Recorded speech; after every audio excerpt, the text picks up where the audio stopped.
Buenas tardes, bendiciones a todos. Dios me los bendiga, me los guarde a todos los que nos están siguiendo a través de esta transmisión de la plataforma YouTube. Dios me los bendiga, me los guarde desde Villahermosa, Tabasco. Un afectuoso saludo de parte del matrimonio Palma. Bendiciones en Cristo Jesús a todos aquellos que nos están siguiendo, sea cual sea tu denominación eclesiástica o religiosa. Te queremos decir que Dios te bendiga, que Dios te guarde y haga prosperar tu camino. Recuerden que Abogados Cristianos es un ministerio interdenominacional que no tiene fronteras, no tiene límites más que el amor de Cristo. Bueno, en esta hora vamos a tocar una segunda parte de lo que es el divorcio incausado. Ya hemos hecho una parte del divorcio incausado. Sin embargo, vamos a tocar este tópico esta tarde de una manera tal que tenga que ver con tintes de lo que dice la palabra de Dios. Y para ello hago colación de lo que les estoy diciendo, de lo que la pastora, nuestra amada pastora Yesenia Ten en Cristo Jesús, ha declarado también a través de sus portales de YouTube, donde establece el divorcio y el recasamiento en dos partes. Tomando en consideración lo que ya ha expuesto esta pastora y donde otros hijos de Dios, otras personas, otros sacerdotes, otros cristianos, otros predicadores, otros apóstoles, otros profetas han hablado sobre el tema, es importante dirimir que nosotros como seres humanos no somos infalibles, sino que cometemos errores y siempre estamos en la predisposición de cometerlos, porque el único que es santo, el único que es perfecto, el único que no tiene mancha, el único que no tiene error, que no tiene pecado, es nuestro Señor Jesucristo, es nuestro Padre Yahweh, Jehová, el Dios Todopoderoso. Solamente Él es perfecto, solamente Él no comete errores, Él no comete pecados, en Él no hay maldad, en Él no existe esa parte como en la humanidad de tender hacia la maldad para perjudicar a los demás. Y dicho esto, el divorcio incausado, según nuestro Código Civil del Estado de Tabasco y el Código de Procedimientos Civiles para el Estado de Tabasco, porque les recuerdo que les estamos impartiendo esta cátedra desde Villahermosa, Tabasco, y no solamente en Tabasco es así, sino que en varias legislaciones de la República Mexicana, estas cuestiones de los divorcios necesarios o los divorcios de una otra forma voluntarios, etcétera, han sido superados, han sido ya rotos esos esquemas a través de lo que ha dispuesto la Corte, es decir, la Suprema Corte de Justicia de la Nación. Es aquel órgano jurisdiccional de legalidad, de constitucionalidad y de convencionalidad que nos da luces acerca de lo que es en hoy el derecho moderno. Entonces, vamos a tratar este tema de una forma tal que puedas comprenderlo, que puedas entenderlo de una forma sencilla, amena y agradable.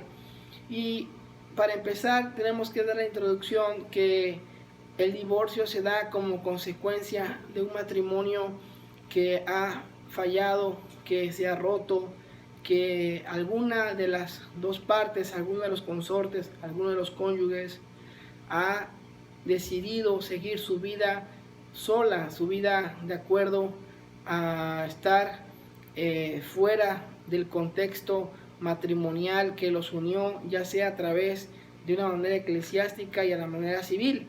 Y es por eso que una de estas personas reclama el divorcio y lo reclama muchas veces a través de lo que dice el Código Civil para el Estado de Tabasco o algún código civil de las entidades de la República Mexicana a lo largo y ancho de este país. Sin embargo, nosotros lo que venimos a asesorarte es que ya no se requiere tanta solemnidad, tanta formalidad para lograr un divorcio, sino que el divorcio se puede conseguir a través de lo que ya jurisprudencialmente declaró la primera sala de la Suprema Corte de Justicia de la Nación, donde han dilucidado los ministros de la Corte que el divorcio es una cuestión que se da de un matrimonio que es un estado de acto condición. Muchas personas piensan que el matrimonio es un contrato, pero el matrimonio no es un contrato. Por lo menos para la Suprema Corte de Justicia de la Nación, el matrimonio no es un contrato, el matrimonio es un acto condición, y ese sinalagma, esa relación causal que une al matrimonio, puede ser rota por cualquiera de los cónyuges, por el deseo o la intención que llevan a cabo para separarse. Es decir, hoy en día no es necesario tener causales de divorcio, no es necesario que tú acuses a tu pareja por ser drogadicto, por ser alcohólico, por ser violento, por ser infiel, etcétera, etcétera, etcétera, sino que basta solamente que tú solicites a un órgano jurisdiccional de la entidad de la República Mexicana donde estés viviendo para los efectos de que te decrete el divorcio. Ya no se trata de estar difamando o de estar injuriando o de estar insultando o de estar tratando de buscar explicaciones para divorciarse. Y es ahí donde entra el punto que muchas personas son abandonadas. Lo que decía la pastora Yesenia Ten en su estudio bíblico del divorcio y el recasamiento. Muchas personas, sin deberla ni temerla, son abandonados. O sea, y es una cuestión del derecho contemporáneo, porque el derecho va evolucionando, y lo que tenemos es que una persona que en su momento estuvo casada y esto puede ser abandonado porque la otra persona solicitó el divorcio sin ningún motivo de causa, sin ninguna causal de las cuales se dispone el Código Civil Federal o el Código Civil para el Estado de Tabasco o el Código Civil para el Estado de Chiapas, etcétera. Sin ninguna de esas causales que pueda ser óbice al matrimonio, una persona puede divorciarse, y es ahí donde una persona es abandonada, es dejada por su cónyuge. Y es importante dilucidar aquí que entonces esa persona, no por quedar abandonado va a quedar solo eternamente en su vida, sino que puede rehacer su vida, y es un derecho humano y es un derecho que está consagrado en la palabra de Dios, que las personas pueden rehacer su vida. No podemos condenar, juzgar y maldecir a la gente por ser dejado, y tampoco podemos condenar a aquella persona que ha decidido divorciarse, porque tú no sabes en qué sentido esa persona pide su divorcio.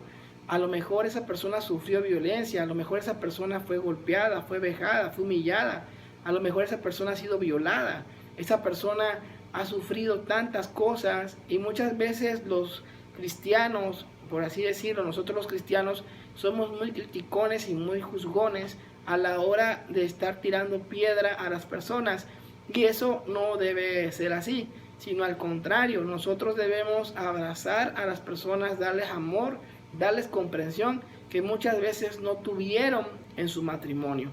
Pero dejando a un lado esta cuestión cristiana, es importante establecerte y decirte en el nombre de Jesús que hoy en día, de acuerdo a la ciencia jurídica, de acuerdo a esta ciencia social que es el derecho, se establece que una persona puede divorciarse de una manera incausada, es decir, sin motivo, sin expresión de causa alguna, puede divorciarse. Ahora bien, en esta parte que estamos dilucidando, voy a tocar un tema que está relacionado con el divorcio incausado, y es que muchas veces el divorcio incausado no solamente se trata del divorcio en situ, o sea, de manera encerrado a un decreto de divorcio. Sí, es correcto, se puede divorciar. Sin embargo, hay otras vertientes y consecuencias jurídicas que trae el divorcio, como lo es, por ejemplo, los alimentos, la guarda y custodia de los hijos menores, entre otras cuestiones como la indemnización compensatoria, etcétera, etcétera, etcétera. Entonces, estas cuestiones, por ejemplo, en el régimen de sociedad conyugal de los bienes, esto se tiene que dirimir también en el divorcio. y se pueden hacer de dos formas, en la vía ordinaria o en la vía incidental. Se puede hacer en la vía ordinaria una vez que te decrete el juez el auto de divorcio.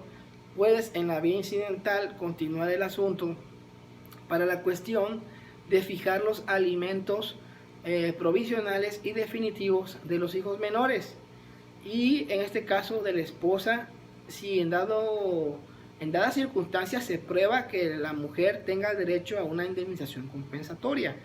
Y es que muchas personas piensan que es algo de cajón, que es algo como un relleno de estas situaciones, de estas tipicidades, de lograr que la mujer tenga una pensión, pero esto es falso. A pesar de que muchos juzgadores lo hacen así en la praxis jurídica, esta cuestión es ilegal, es inconstitucional, porque para aprobar una pensión compensatoria deben existir pruebas, deben existir medios, audiencias, debe existir, de acuerdo conforme a lo que establece los artículos 14 y 16 constitucionales, un procedimiento seguido en forma de juicio donde se desahoguen pruebas tendientes a demostrar si la persona es apta o necesita o requiere esa pensión compensatoria, porque no en todos los casos se da esta situación, esta cuestión de la pensión compensatoria. Y es que hay que recordar que existen dos tipos de pensiones compensatorias, o más bien dos tipos de pensiones, una compensatoria y una que es una pensión alimenticia. La pensión alimenticia es la que se le provee a la esposa, es decir, a aquella mujer que está casada y tiene una relación causal en el matrimonio, y por tal motivo tiene derecho y el deber de recibir pensión alimenticia. Es por eso que se tiene la pensión alimenticia. Entonces, algo trascendental e importante es que una vez que está disuelto el vínculo matrimonial, la pensión alimenticia se acaba, se concluye, se termina, porque ya no existe más esa relación causal que establece el Código Civil para el Estado de Tabasco, que es el matrimonio. Ya no son más cónyuges, entonces ahí ya no le corresponde una pensión alimenticia. Lo que ha declarado la Corte, lo que según ha declarado la Corte, y esto es importante dirimirlo en esta ocasión, es que quizás en un supuesto pueda ser que esa persona tenga derecho a pensión compensatoria, que es la pensión compensatoria por haber estado tantos años casada y haber servido en el hogar, en la casa, o haber tenido doble jornada laboral. Pero estas cuestiones, como vuelvo a repetir, no son cuestiones que van de ipso facto, es decir, que van automáticamente, sino que se tiene que llevar un procedimiento ordinario llevado en forma de juicio para probar las aristas, los elementos típicos de la figura que la Suprema Corte de Justicia de la Nación ya dilucidó para la pensión compensatoria. Muchas personas piensan que eso va en automático y eso no es cierto. Y otra cuestión tan interesante, tan importante, que de veras que el derecho es tan amplio, tan enorme, un océano lo que es el derecho, eso de la pensión alimenticia de los hijos. Y es que muchas personas piensan que, como lo han hecho los tribunales o los juzgados familiares últimamente, que le ponen al ojo de buen cubero, que le ponen a decir una pensión de acuerdo a lo que ellos estiman o procede. Pero es que estas cuestiones así de que ponen al ojo de buen cubero o a lo que estiman o a lo que creen o lo discrecionalmente que ellos relacionan para poner una pensión alimenticia, ya sea en salarios mínimos o ya sea en porcentaje del trabajo, es que esta cuestión se permite porque a veces los abogados, nosotros los abogados, es decir, no impugnamos o no llegamos a probar la necesidad de los alimentos de la pensión alimenticia. Es decir, para que una pensión alimenticia sea conforme a derecho, una de las partes o ambas partes, tanto el que defiende como el que combate, debe de probar qué es la necesidad alimenticia de los menores de edad. Y es ahí donde entonces observamos que el juez tiene que valorar de sí o sí las pruebas que se están vertiendo en el juicio. Y es que algo muy importante que sucede aquí es que muchas personas piensan que en materia familiar no existe la preclusión. Es cierto, los artículos 488, 489 del Código de Procedimientos Civiles para el Estado de Tabasco establece claramente que en materia familiar no existe la preclusión, no existe la cosa juzgada como tal. Sin embargo, no debemos soslayar que a veces las cuestiones civiles, porque acuérdense que la materia familiar deviene de las cuestiones civiles, cuando a veces queda fijo algún porcentaje, queda fijo algún auto, algún acuerdo, algún decreto de parte del juzgador y no fue recurrido, esa cuestión se llama verdad legal, y esa verdad legal es la que va a vincular u obligar a las partes a un hacer o un hacer. Es decir, que el juzgador, al determinar en un decreto, en una sentencia interlocutoria, en un acuerdo, en una sentencia definitiva, esas cuestiones, si no son recurridas, llegan a causar firmeza. Si no se objetan ciertos documentos, no se objetan ciertas cuestiones que te ponen a la vista, entonces eso queda firme, es decir, se llama firmeza procesal. Entonces aquí es muy importante que en esta parte que ya hablamos, en los videos que tenemos aquí en la plataforma, en tu plataforma de YouTube, aquí tenemos que una cosa es el divorcio, sí procede el divorcio. Sin embargo, existen otras vertientes, otras aristas que se tienen que dilucidar, y para ello se dilucidan a través, repito, como lo ha declarado la Suprema Corte de Justicia de la Nación, se puede hacer en la vía ordinaria o en la vía incidental. Esto porque así lo dispuso la primera sala de la Suprema Corte de Justicia de la Nación. Entonces, ese es un ejemplo de las pensiones alimenticias. Existe otra cuestión como es la guardia y custodia de los menores. La guardia y custodia de los menores por lo regular le queda a la madre. Sin embargo, hay veces que se prueba lo contrario. Se prueba que la mejor forma es que le quede al padre o viceversa. A veces le queda al padre la guardia y custodia y la madre prueba que es la de mejor derecho para tener la custodia, la guardia y custodia de los hijos. Pero todo esto se tiene que aprobar, se tiene que dirimir en la vía ordinaria civil, en la vía ordinaria civil familiar. En algunos casos de la República Mexicana ya existe una vía especial, como es la vía del juicio oral familiar. Esa es una vía especial que aquí en Villahermosa, Tabasco, todavía no se ha implementado, todavía no ha existido, pero por ejemplo en otros estados de la República Mexicana ya se está manejando esta cuestión de la vía familiar en un juicio oral familiar. Sin embargo, esto no exime que los juzgados familiares o los tribunales de Villahermosa, Tabasco, tengan que acatar los precedentes obligatorios de la Suprema Corte de Justicia de la Nación o la jurisprudencia del Tribunal Colegiado Circuito de demarcación, que es el 10º circuito. Entonces, ¿a qué vamos con todo esto? Que aquí tenemos cuestiones y vertientes que se siguen en el divorcio incausado. Muchas personas desean divorciarse, pero es algo sine qua non, es algo que no puede estar fuera del contexto del divorcio que tú estés solicitando, porque tienes que dirimir cuestiones ante el tribunal, por ejemplo, de los alimentos, de la guardia y custodia, etcétera, etcétera. Muchas veces alguno de los cónyuges puede probar que tiene alguna incapacidad o discapacidad permanente o incapacidad parcial, etcétera. Y todo esto se tiene que aprobar para los efectos de dilucidar tanto la guardia y custodia como los alimentos. Entonces yo espero en Dios que les haya servido este pequeño sketch, esta cátedra jurídica acerca de la segunda parte del divorcio incausado. Dios me los bendiga y me los guarde a todos. Un abrazo fraternal, un abrazo de verdad. Que Dios me los bendiga.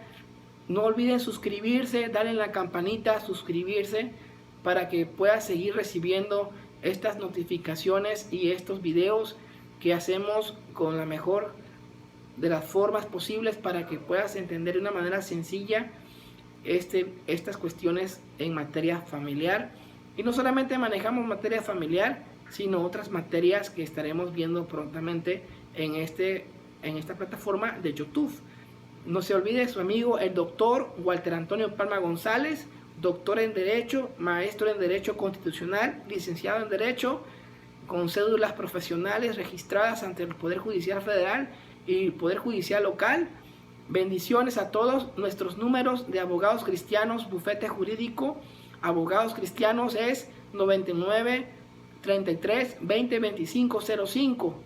Repito, Abogados Cristianos, su número es 99 33 20 25 05. Bendiciones.